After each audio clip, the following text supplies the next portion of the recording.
Hey everyone, welcome back. This is Dan from DHTV, and today is the beginner's guide to the iPhone 14 Plus and the iPhone 14. Let's get started. Alright, so I'm going to be showing you all the basics on how to use the iPhone 14 Plus and iPhone 14. Now, if you haven't set yours up yet and you've just pulled it out of the box, there is a complete how to set up your iPhone 14 tutorial video. The link is in the description. Check that out first and then come back to this video because this phone has already been set up and we're on our home screen. So once your phone is set up, if you're on your lock screen here, it'll look like this. You're just going to pull up from the bottom. It'll prompt you with a passcode. You can enter that in. If you did set up Face ID, you can log in with your facial recognition. And once you've unlocked your phone, you can see right here, we're taking a look at our home screen where we can see applications, our dock, the background as well. I have a widget here, which I'll talk about in a little bit. Now, when you first set up your iPhone, if you're setting it up as a brand new phone, you're going to have just the standard Apple applications, as you can see right here. You can download more, of course, using the App Store, which again, I'll show you in a bit. But let's go over these little applications and how it works. So first off, opening applications is as simple as just tapping on it. So if we tap on the clock app, we can access our clock and all the features within it just by using simple taps.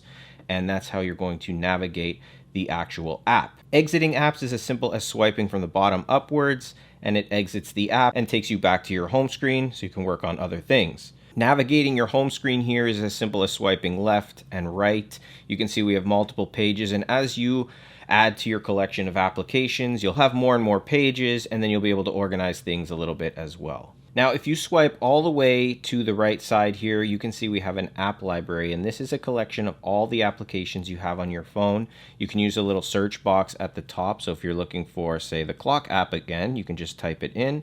It'll pop up here. You can tap on it. It opens the application. The app library is good because you can actually remove applications from your home screen, but not delete them, and that way they don't clutter up your home screen. So let's say you didn't want, for example, this feedback app, you would just hold your finger on it. You see it has remove app. We can tap on that and then you can just choose to remove it from the home screen. It's no longer on our home screen, but if we go into our app library and we just scroll down a bit, you can see it's right there in the other tab. So we can tap and still open that one up if we needed it. Now you can delete applications completely, and that's going to take us to our next section here, how to delete applications from your iPhone 14. It's pretty simple. So all you're going to do is just simply hold your finger on the application you don't want. Just continue holding it until it shakes. Once it shakes, you'll see that we have a minus icon beside. You can tap on that minus. You have delete app, which deletes it completely from your phone rather than the removing, just taking it away. So we'll tap delete. It'll prompt you to confirm this, tap delete again, and now it's gone. It will prompt you, depending on the application and what it has, that you could keep subscriptions or data that the app had. We can just cancel it right now or manage it if we wanted to. It'll open up your subscriptions, or you could just tap keep the subscriptions if you wanted to. Keep in mind, anything you delete, you can always get back from the App Store. So don't worry if they are deleted. You can go in the App Store, re-download them again. The next thing we're going to talk about is how to organize applications in folders on your iPhone 14 Plus or your iPhone 14. And that's also very simple. Once again, you're going to basically tap and hold on an application you want to organize into a folder. When it shakes like this, you can then tap and hold for a second and then just drag it over any application you want it to be in the same folder with. So for example, we put these two together. Automatically, it creates the folder, and we have a name that it put together on its own. We can delete that name and put whatever we want. We'll just call it test for now and tap done. And we can continue then adding applications the same way, just by tapping and then dragging it into that folder, whichever folder you want. We have two tests because I was actually playing with this earlier, but you can change the name. We'll call this one test 2. So at any time you can do that as well. And you can just continue organizing all your folders. You can even take your applications and move them over to the other page just by dragging to the other side. And that's pretty much how you put your applications into folders on your iPhone 14. Now, of course, downloading and installing apps is a huge part. So how do you download applications on the iPhone 14 Plus? Pretty simple. Find the App Store right here and open it up. This is where all the applications that you have available to you to download and purchase are going to be. Now you make it prompted, you can read it and do what it asks. I'm just going to say not now. And here's where we are. We can take a look at all of these different applications here. We can look at the Today section. We have games, apps, arcade, and even a search. So you can search for whatever you're looking for. So we'll just go to the app section here, and let's say we wanted to download YouTube. So for me, I have a little cloud icon. That means I've downloaded this before. So for me, it's just as simple as downloading it again. So that means I've had it on another iPhone or on another iOS device. So it remembers it based on my Apple ID. Now you do need to have an Apple ID to download and install applications. So if you didn't set that up during the setup process of your iPhone, there's a link in the description that'll take you to the page where you can create a brand new Apple ID.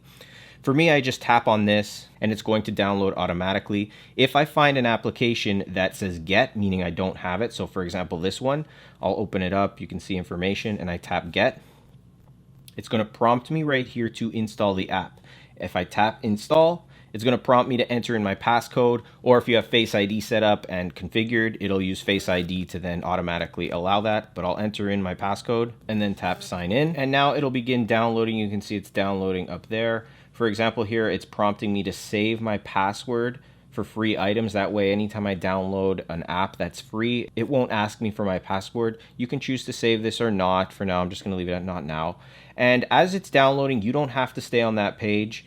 Any prompts you see, just read and follow the instructions. You can do whatever you want while applications are downloading. You can play with other games, applications, and so on. But that's pretty much how you download and install applications on your iPhone 14 Plus or 14. Now let's talk about some of the additional options. So at the front here, you saw I have this widget here. This is a battery widget. It's going to track the battery percentage of my phone as well as other devices that are paired or connected with this phone. So Apple Watches, headphones, anything like that will appear here. Now the way I added this was pretty simple. You're just going to tap on your home screen in any blank area and it's going to begin shaking as it did earlier. This time I'm going to tap the plus at the top left and it's going to open up the widget library here where we can download widgets based on the applications we have on our phone. So the more applications you download, the more widgets you'll have to choose from here. So for example, let's say we just wanted a simple weather app. We'll tap on that. You can see the different icons you have to choose from. This one's large, it'll take up the most space, whereas this one's the most compact. Let's use that one. So we'll tap add widget and it'll appear on your screen like that. Now obviously because it's taking up real estate here, it's moving apps around. So some apps now moved over. You can also tap, hold, and drag these widgets wherever you want on the screen. That way you can customize exactly how it's going to look, and you can even drag them to other pages if you want as well. So that's pretty much widgets, and the great thing about them is that it gives you a quick look at various things right on your home screen. Now if you're not one to use widgets on the home screen, if you pull all the way to the left, so anywhere on your screen, you're pulling all the way to your left side here, this is actually all about widgets. It's all for widgets. So I have a couple here. You can tap edit. It's going to shake just like on the home screen. You tap plus, and again, you have all of the application widgets that you can choose from on your screen. If you wanted to have the stock app, put that in there as well. This is all for your widgets. So if you want to keep all your important widgets here so they're always there, and then have a couple on your home screen here as well, you could do so. When you're done, just tap done. And that's basically, again, how you add widgets on your iPhone 14 Plus. Now, as you use your iPhone, obviously there's going to be some key settings you're going to want to work on. So if you open the settings application, you have your profile at the top and you have all of these settings. So your airplane mode, Wi-Fi, Bluetooth, sound. There's so many settings built into this phone, and this is where you're going to access them. Now, we're going to go through a couple of the main ones here. First, this top section here is all about your connectivity. So you've got Wi-Fi to connect to your Wi-Fi network, Bluetooth to connect to Bluetooth devices, and cellular. I'm not going to get into how you connect all of them, but for example, you'll open your Bluetooth section, you'll see all the devices. Just like if you're on Wi-Fi, you'll see all the Wi-Fi networks, and then you're just going to tap on them and pair them just like you would any Bluetooth device. That's where that's performed. Same with your Wi-Fi. And we'll go down here to sounds and haptics. So you can customize the sounds that come through this phone. For example, your ringtones, your text tones, your mail, all your notifications, how they're going to sound when you get those notifications. So for example, at the top, we have a sound bar. This is just going to be how loud it's going to ring. So for example,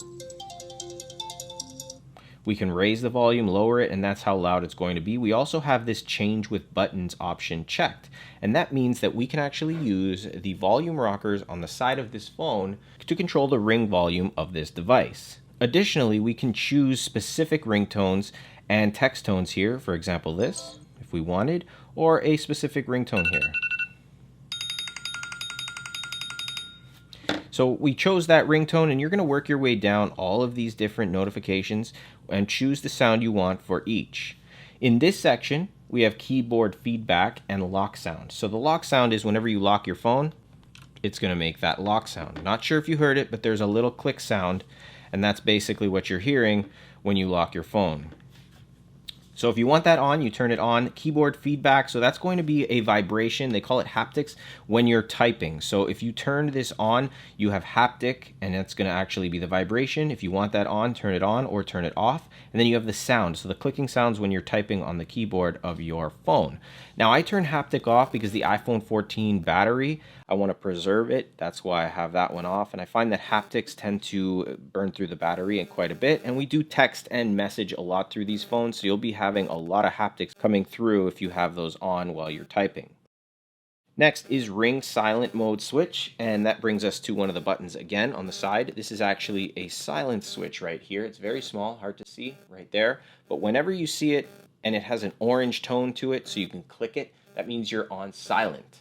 If you turn that off, that means your ringer's on. So a quick way to silence your iPhone is to just click that on right there. And that brings us to these settings here. What happens when you have your phone on that silent switch? For example, play haptics when the phone ringer is on. Play the haptics in silent mode. So you can choose to have the vibrating effect of the phone to be on when you have them in either one of these. I leave it on because when I do have my phone on silent, it is nice to know you're getting a notification using a vibration.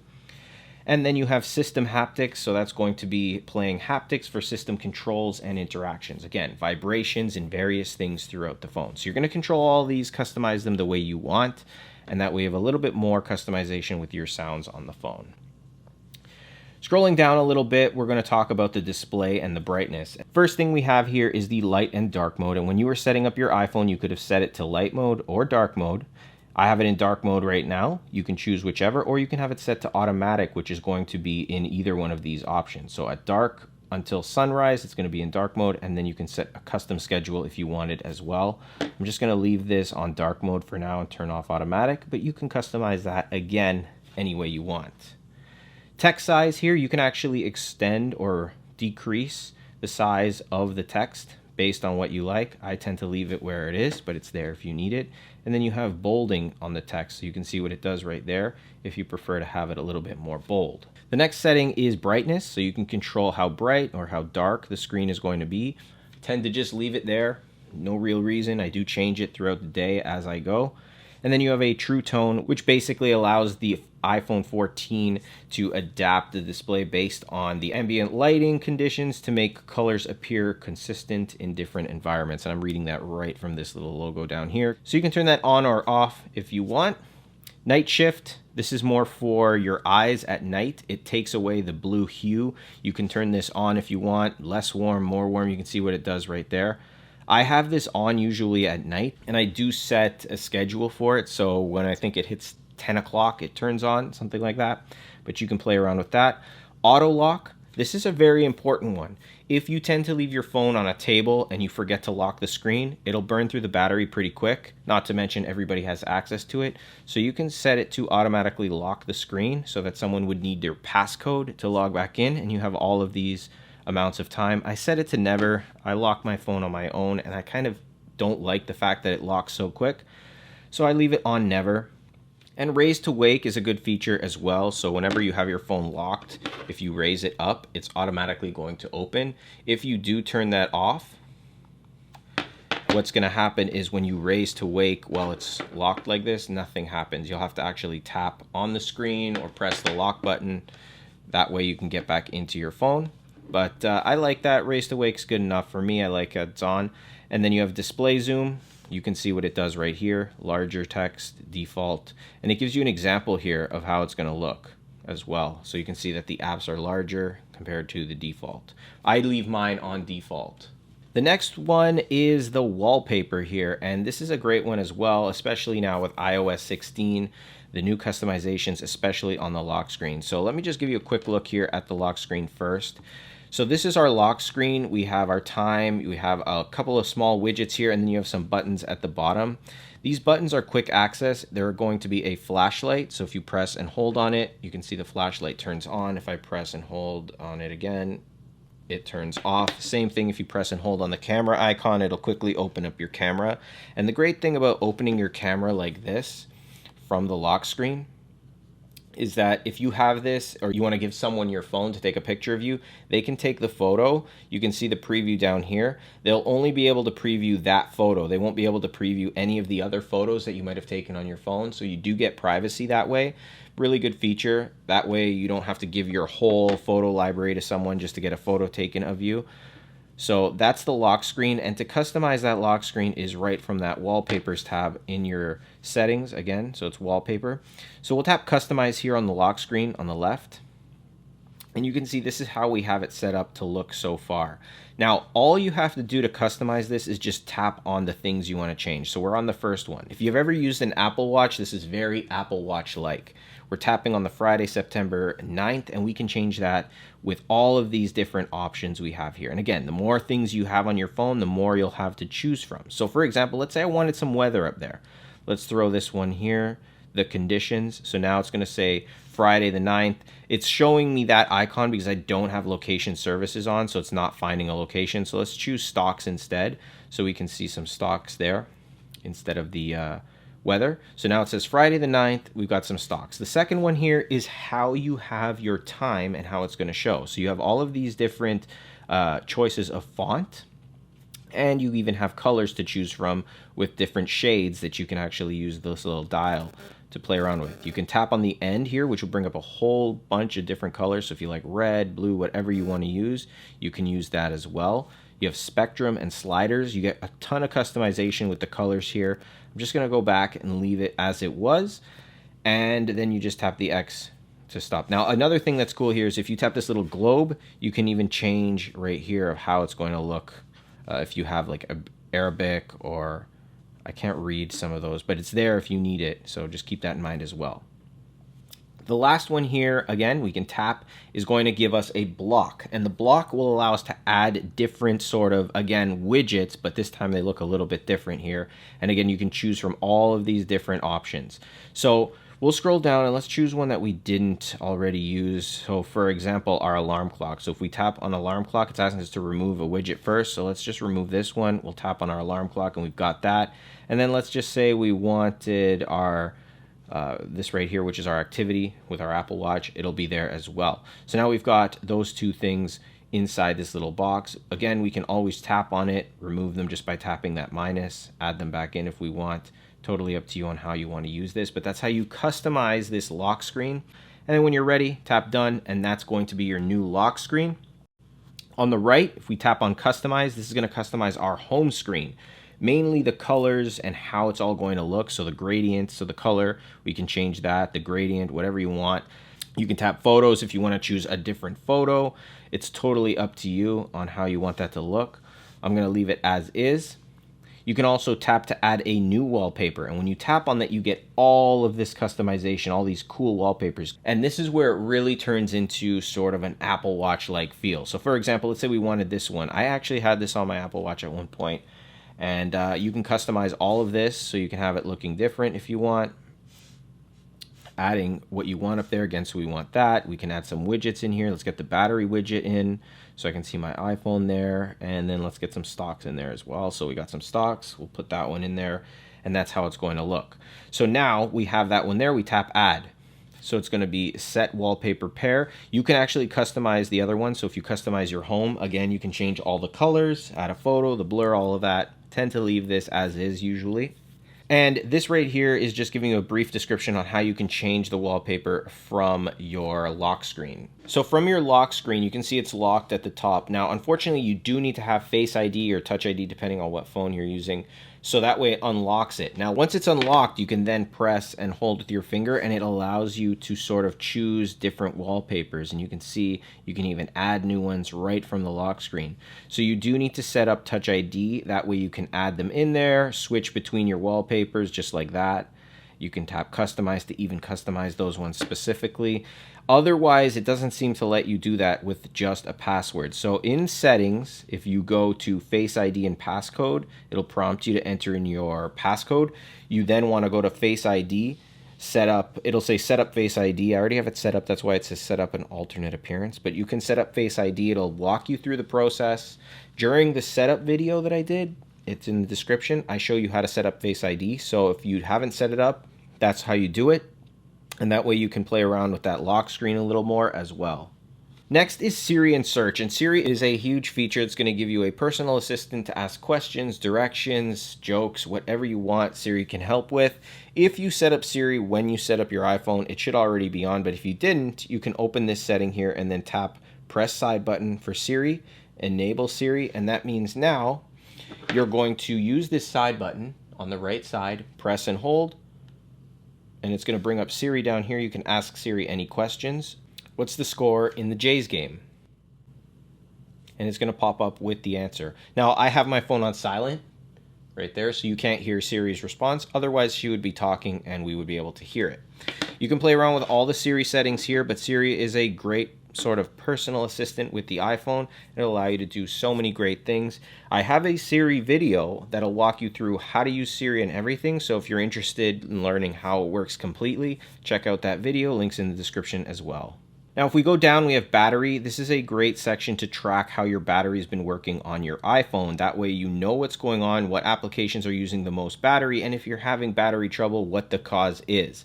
First off, you have at the top here a low power mode. So whenever you're in a pinch, you're on low battery, just turn that on very simply. You can see that the little battery icon turns yellow. It's going to utilize less power of your phone, letting you sort of run your phone a little longer with that little bit of battery life that you have. The second one you want to check here and there is the battery health. You can see the maximum capacity is 100%. Over time, this will decrease. For example, my iPhone 11, I believe, went all the way down to 90% at some point. And once you're down there, the battery seems to die a lot quicker. You can also turn off the optimized battery charging. I would leave this on, pretty an important feature. I find that it helps a lot, especially in preserving the battery of the phone. So keep that on as well. And of course, you can go down and go through all the different settings here so you can really customize it. But for now, we'll stop there with the settings. You get the idea. It's where you're going to be able to configure the iPhone. And we're going to move back to our home screen, and I'm going to talk about the quick settings. And that's something called Control Center. So to activate it or access it, you're going to pull down from the right side of the iPhone, and it's going to bring up a whole bunch of quick settings. A lot of them you'll have in the settings app, but this is a quick way to access them. First, you see the battery percentage of your phone. It's right there. Second, we have this block here, and that's going to be all about your connectivity. So your Wi-Fi networks, you can turn on airplane mode, which shuts down all of the network. That way, if you want to sort of reset something that's not working, turn it off and on, or if you're on an airplane, notifications right there. Great time for it to pop up. That's how they look. If they pop up at the top, they'll be there for a second and they'll go away. You can always access the notifications by pulling down from the middle of it anytime like this. Notification center looks very much like the lock screen, but shows you all your notifications. Anyway, back to the control center. For example, we have Wi-Fi. If we tap and hold, it'll bring up some more options. AirDrop and personal hotspot are a little bit more advanced, so we won't really talk about those. But you can tap and hold on Wi-Fi. It'll bring up all the Wi-Fi settings. You can always tap on Wi-Fi settings to go to the main settings page, but this will be a quick way for you to connect to Wi-Fi as well as Bluetooth. And then on the right, you have what's playing on your phone at the moment. So for example, I don't have anything playing.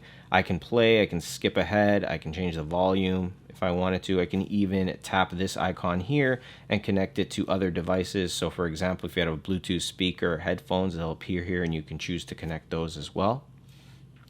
We have the orientation lock, which is a great feature as well. So if you use Safari and you're on a website, the phone usually in this portrait mode, but if you do turn it landscape like this, you can see it flips. Now, if that becomes annoying for you or certain applications tend to flip, you can then use the control center and lock that aspect ratio in this portrait mode so it doesn't flip when you turn the phone. This is a mirroring. We'll skip over that. Focus we'll skip for now. There are videos on my channel about it if you're interested. We can control the brightness easily right there as well, same as the volume. If you press and hold on the actual brightness option, you have dark mode, night shift, and true tone that you can quickly turn on and off as well.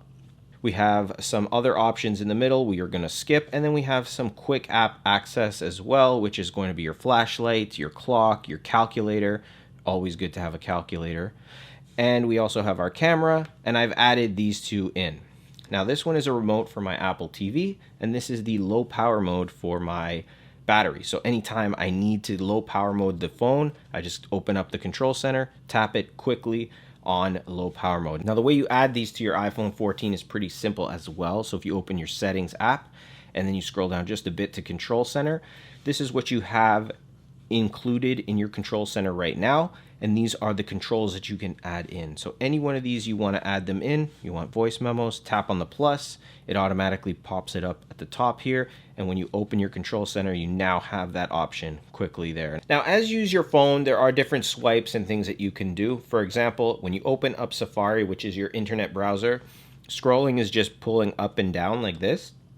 You can zoom in by using two fingers, so you can pinch to zoom in, and that'll work on various apps as well. If you tap and hold on text, it'll highlight it, and you can drag these little icons or arrows around, and it'll pop up with extra options. If you tap and hold on any links on a website, what it'll do is give you a peek at what's behind, so you can access that page if you want. If you want to access it, tap. If you don't, just swipe away, and it'll go back to the main page you were just on. As I showed you earlier, exiting applications is just swiping from the bottom up. If you want to access your app switcher or multitask, you're going to pull up and hold in the middle for just a second. When you let go, it brings up all the applications that you have open, so you can multitask and access them just like that. And it's pretty quick and convenient just from switching from one app to another. And additionally, you can close the apps completely by swiping up just like that. And you can even close multiple apps at the same time just by using the multiple fingers and just swipe them up. But that's your app switcher and multitask. The camera application is a big one here as well with the iPhone. Now I do a full camera tutorial, but if we open the camera app here, pretty straightforward. You have photos and you can just swipe across to all the different features that you have: video, panoramic, portrait mode. I don't really want to go through this here because I do a dedicated video. I have one up right now, so you can check that out again in the playlist in the description. But you can configure this. It's as simple as taking a photo just by tapping on the shutter. It takes your photo just like that, and then it'll appear at the bottom left. Obviously your subjects, you would want them in frame, but the camera app also has the flip, so you can flip to the front facing camera. You can see right there how it looks. Works the same way. You can access your photos, videos, cinematic photo and video, slow motion, time lapse. Again, this is your camera app. I'm not going to get into it too much because there is a lot to it, and the dedicated video would be much more beneficial for you, so check that out if you are interested. But with that being said, I'm going to end off the how to use the iPhone 14 Plus and 14 video here. Hopefully this beginner's guide to the iPhone 14 was helpful for you. If it was, let me know in the comments. Hit that like button and subscribe to the channel for more great tutorial videos like this one here. If you're looking for more, there is a playlist in the description of the full how to use the iPhone 14, 14 Pro, and 14 Pro Max videos, so you can check those out. There's a ton of iPhone videos coming, so you can get the most out of your device. If you have any questions, feel free to ask. I'll do my best to help you out, and as always, I will see you in the next one.